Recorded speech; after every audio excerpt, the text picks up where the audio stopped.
मैं IMH news से भूमिका सिकरवार दक्ष कला केंद्र दिल्ली से संचालित एक सामाजिक महिला उत्थान एवं दिव्यांग सह शोध समिति द्वारा संचालित है, जिसका आज चौगनेश्वर महादेव जी का मंदिर, गणगौरी बाजार, लंगर के बालाजी का चौराहा, जयपुर में महिला शिक्षण एवं प्रशिक्षण जागरूकता कार्यक्रम संचालित किया गया, जिसमें समिति के कई गणमान्य लोग मौजूद रहे एवं जयपुर के कर्मठ चंद्र प्रकाश जी और सपना कोली जी भी रहे।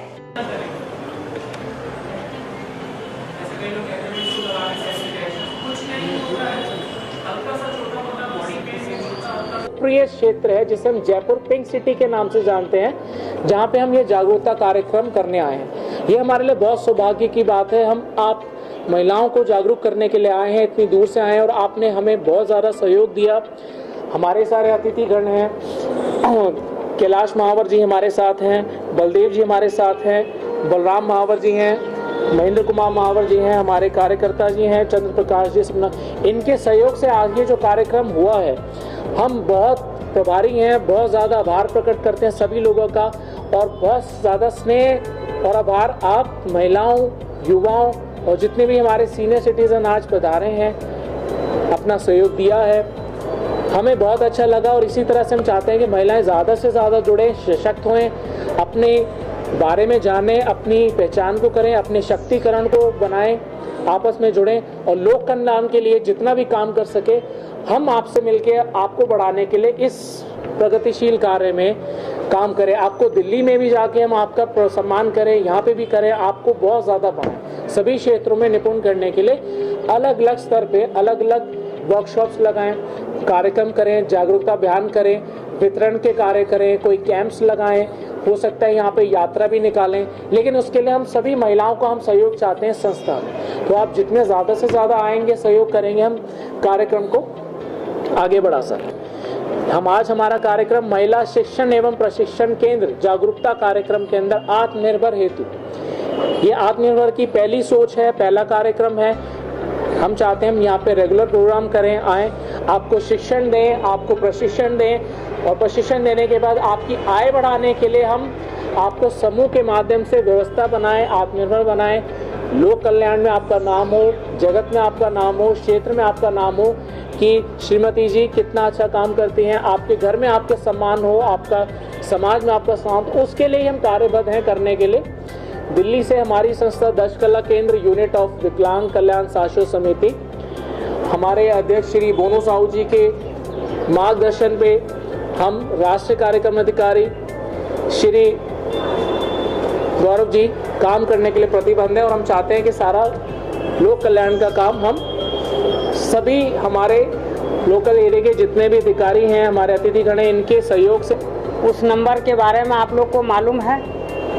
कितने महिलाएं को मालूम है? जो महिला घरेलू हिंसा होते हैं महिलाएं को, तो उस स्थिति में महिलाएं को कितने नंबर पे कॉल की जाती है? ठीक है, जैसा कि इस एनजीओ के अध्यक्ष जी साहू जी ने बताया कि पढ़ने की कोई उम्र नहीं है जी। मेन चीज़ ये है, शिक्षित बनो, संगठित रहो। शिक्षा इतना ज़रूरी है कि अगर इसमें शर्म की कोई बात नहीं, अगर अभी भी अगर आप लोग थोड़ा सा शिक्षा पे जोड़ दो, कम से कम सिग्नेचर करने, साइन करने तो आप लोगों को आने ही चाहिए।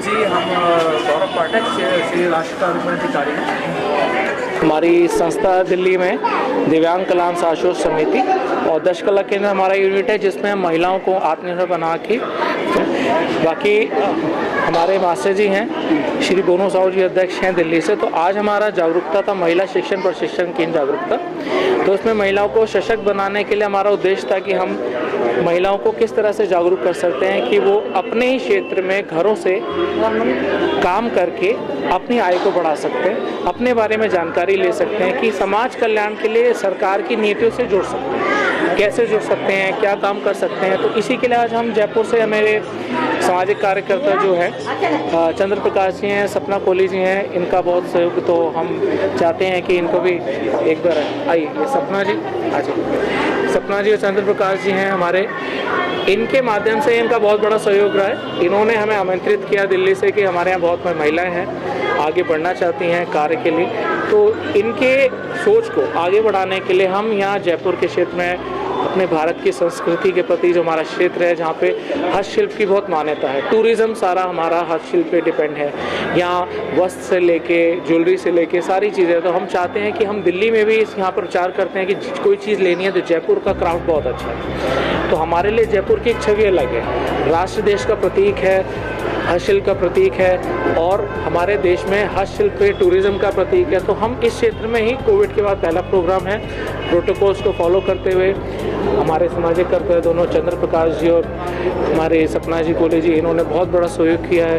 हमारे सारे अतिथिगण जो आए हैं उनसे हमारा सहयोग मिला है। मीटिंग है कि आगे जल्दी ही वर्कशॉप होंगी और महिलाओं का समूह बनाया जाएगा और कार्य दिया जाएगा और यहाँ पे लोगों को आत्मनिर्भर बनाने के लिए हम पूरी कोशिश करेंगे क्षेत्र में, अलग अलग क्षेत्र में पूरे जयपुर भारतवर्ष में काम किया जाए। तो संस्था एक माध्यम है, सरकार से भी हम रिक्वेस्ट करेंगे कि हमारे सहयोग करें, यहाँ जगह मुहैया करें ताकि हम दिल्ली से यहाँ पे लोगों को रोज़गार से सृजित कुछ काम दे सकें, आत्मनिर्भर बना सकें।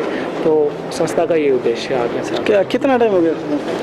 ये संस्था 2005 से रजिस्टर्ड है, दिल्ली में भारतवर्ष में काम करती है, सारी राष्ट्र स्तर की हमारी जो है। इसके अलग अलग दशकला केंद्र के यूनिट हैं जो कि हस्तशिल्प में डील करते हैं। तो हस्तशिल्प के जितने भी कार्यक्रम हैं वो दशकला केंद्र देखती है और समाज कल्याण के जितने भी कार्यक्रम को करने के लिए दिव्यांग विकलांग कल्याण शासन समिति दिल्ली 51/5/2005 रजिस्टर्ड हमारी प्रतिबंध है काम करने के लिए। तो नाम में संस्था है ना सर, लगभग ये हमारी संस्था है, संस्था के यूनिट हमारे दिल्ली में भी चल रहे हैं, ट्रेनिंग सेंटर्स चल रहे हैं। तो हम बस थे कि कहीं संख्या बता पाएंगे सर कितनी है? हमारे अभी 3 सेंटर हैं और एक हमारा एनजीओ सेंटर भारतवर्ष में हमारा काम रहता है। तो अभी कोविड के बाद से प्रोटोकॉल हम अलग अलग क्षेत्र में अलग अलग राज्य में जाके काम करेंगे। कितनी महिलाएं जुड़ी हुई होगी? हमारे से हज़ारों महिलाएं जुड़ी हुई हैं। तकरीबन हमारे उत्तरी क्षेत्र के अंदर नॉर्थ दिल्ली में तकरीबन 1500 से 2000 महिलाओं को प्रशिक्षण दे चुके हैं। सरकार से MSME के प्रोजेक्ट्स हम क्रिएट कर चुके हैं, वर्कशॉप्स लगा चुके हैं, बैंक के माध्यम से काम कर चुके हैं। ये सारी चीज़ें हम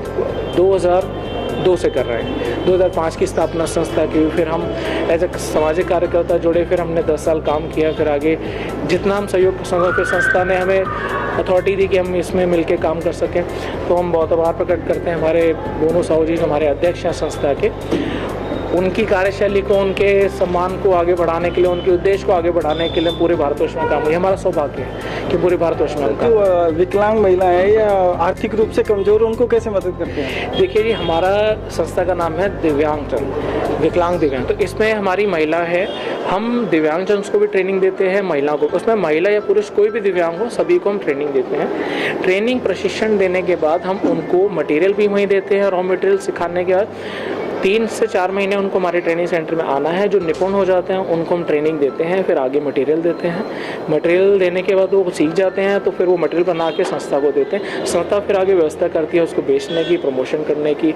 वो मेले हों, वो स्टॉल्स में हो, वो किसी मॉल्स में हो, वो संस्था मैनेज करेगी सारी चीज़ को लेके। अगर उसमें भी किसी महिला या कोई पुरुष लोकेशन पे जाके खड़े हो सकते हैं, अपना ड्यूटी दे सकते हैं, तो हम उनकी व्यवस्था भी करते हैं। तो उनको जो भी होगा वो सरकार की तरफ से जो मेहनता हमें वो भी वो संस्था का देना है। तो इस तरह से कार्यरत हम स्थिति को सहयोग में लेके। सरकार कैसे मदद करती है बता पाएंगे? देखिए, सरकार ही मदद करती है, सरकार सारी संस्थाओं के माध्यम से ही मदद करती है। तो हम किसी भी उद्देश्य को होगे तो हम सरकार से रिक्वेस्ट करते हैं, सर आपके क्षेत्र में कर रहे हैं तो ये तो संस्था है, अगर आसपास के लोकल क्षेत्र तो हमें सबका सहयोग लेके आगे जन कल्याण के लिए काम करना होता है। तो हम ये भी हैं कि हम सोचते हैं कि अगर हम थोड़ा कुछ काम करते हैं, अगर हम थोड़ा सहयोग जन कल्याण में दे दें या हम आधा दे दें, हम पूरी ही अपनी ज़िंदगी जन कल्याण में दे दें। ये आप पे निर्भर करता है आप कितने प्रतिबंध हैं काम करने के लिए प्रतिशत।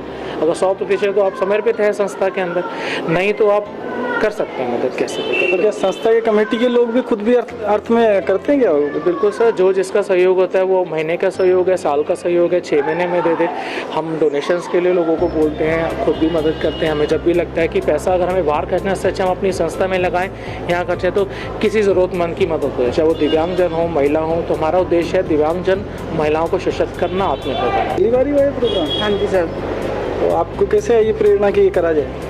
सर हमने ये सोचा कि हम बाहर काम नहीं कर सकते। मैंने कहा ऐसे मैं भी हूँ, बहुत सी लेडीज़ भी है जो घर बैठे कुछ भी नहीं कर सकती, बाहर काम नहीं कर सकती, तो हम अपना खुद का बिजनेस चलाएं और तो जागरूक सके कि भाई काम कर सकते हैं, घर बैठे कुछ कर सकते हैं, अपने लिए कुछ और भी कर सकते हैं। इस वजह से हमने सोचा हम दोनों ने, तो चलो भाई आगे बढ़े, आगे बढ़ के करा जाए। तो क्या पाठक सर से क्या प्रेरणा मिली आज? मुझे बहुत सारी प्रेरणा मिली इनसे, कुछ सीखने को मिला, बहुत ज़्यादा वो भी मिला इनसे। अब आगे सहयोग है क्या, जैसे और भी आगे प्रोग्राम करें हम, बहुत अच्छी बात है, औरतों को जागरूक करें हम इस चीज़। कभी कितनी महिलाओं का आपने जोड़ रखा अपने सर 15-20 थी अभी शुरुआत है धीरे धीरे। अच्छा, आपका नाम? मेरा चंद्रकांत मावर। कब से लगे हैं आप संस्था में या अभी? जी मैं दिल्ली गया था इस चीज़ को लेकर के, तो मैंने इनकी वहाँ रिक्वायरमेंट दी थी। मैं कहते को महिला कुछ परेशान रहती है, कुछ जो बच्चे हैं उनमें टाइम उनका निकल जाता है, बाहर भी कुछ सीखना होता है तो सीख नहीं पाती है। तो मेरे दिमाग में यही था, मैं चलो इनके लिए अगर कुछ हो सकता है अपनी तरफ से कोशिश करके देखते हैं। तो मैंने वहाँ अर्जी लगाई, फिर उनकी अर्जी की वजह से इन्होंने उसको नोटिस किया, ये कॉन्टेक्ट में आया कि भाई हम एक प्रोग्राम करना चाहते हैं, आप कुछ लेडीज़ को इकट्ठा कीजिए। तो हमने यहाँ सब जैसे भी था, महीने भर से 10 दिन से जो भी था, मैंने लेडीज़ों के घर पे ज़्यादातर इनसे संपर्क करता था, भाई आओ 7,000 का प्रोग्राम है, वहाँ बैठना, वहाँ आपको ये बताया जाएगा कि आपको क्या समस्या है क्या नहीं है, किस चीज़ में आपकी रुचि है। जैसे सिलाई का काम हो गया, हैंडीक्राफ्ट का काम है, हाथ से कोई भी चीज़ आप बनाना चाहते हो, जानते हो, तो आप वहाँ आइए, बैठिए, आपको समझाया जाएगा। जितने भी 5 लोगों का समूह होगा, 10 लेडीज़ का समूह होगा, जैसे भी होगा आप सीखिए, वो आपको सिखाएंगे, समझाएंगे, फिर बाकी जो भी समस्या होगी उसको लेकर हम आगे जाएंगे और आपको उसको प्रोत्साहन मिलेगा उसका। सर बढ़िया काम है, आप महिलाओं के लिए इतना सोच रहे हैं, ये भी बहुत बड़ी बात है। जी सर, हम क्या देखो, हम भी खुद भी गरीब परिवार से हैं, तो हम चाहते हैं कि जैसे एक महिला निर्धन है तो निर्धन ही नहीं रहे, वो आगे बढ़े, अपने कदमों पे खड़ी हुए, अगर खुद के फैसले ले सके, ये हमारे एक दूसरे को सहयोग है। बिल्कुल सही। पुलिस समाज के बहुत कर्मठ, जुझारू, ईमानदार नेता भी रहे, अभी सिर्फ समाज के काम में लगे हुए श्री कैलाश जी महावर। आज हमारे इस कार्यक्रम के संयोजक चंद्र प्रकाश जी ने आज दिल्ली से ये दक्ष कला केंद्र जो NGO है, उनको आज केशव कॉलोनी में एक मीटिंग रखी। महिलाओं को इस NGO से महिलाओं को कैसे फ़ायदा मिले, ज़्यादा से ज़्यादा महिलाओं को फ़ायदा मिले, सरकार की योजनाओं का फ़ायदा मिले, इसके बारे में आज केशव कॉलोनी में इस NGO की मीटिंग रखी थी।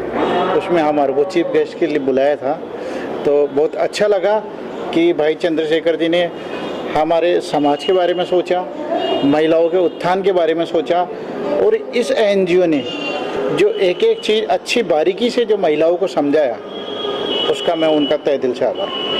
तो आप कैसे जयपुर कैसे बता रहे हैं आज? सर ये यहाँ चंद्र प्रकाश जी और ये सपना जी ने आवेदन दिए थे दक्ष कला केंद्र में, विकलांग कल्याण शोध समिति में, कि यहाँ पे जो महिलाएं हैं जो काफ़ी उत्सुक भी है इस प्रति, जो घरेलू कुछ काम कर सकती है, महिला स्वयं सहायता का निर्माण के लिए या इसमें शिक्षा के प्रति कौशल विकास के लिए कुछ इसकी ट्रेनिंग दिया जाए, जागरूकता कार्यक्रम का 1 दिवसीय 2 दिवसीय। तो हम लोग ने निर्णय लिए, कमेटी में निर्णय लिए कि नहीं चलिए अगर कोविड महामारी के बाद जो है अब यहाँ पे रखा जाए। तो तय हुआ, समय निर्धारित हुआ और आज का 17 तारीख का आज का कार्यक्रम शुरू हुआ जो आपके समक्ष है जी।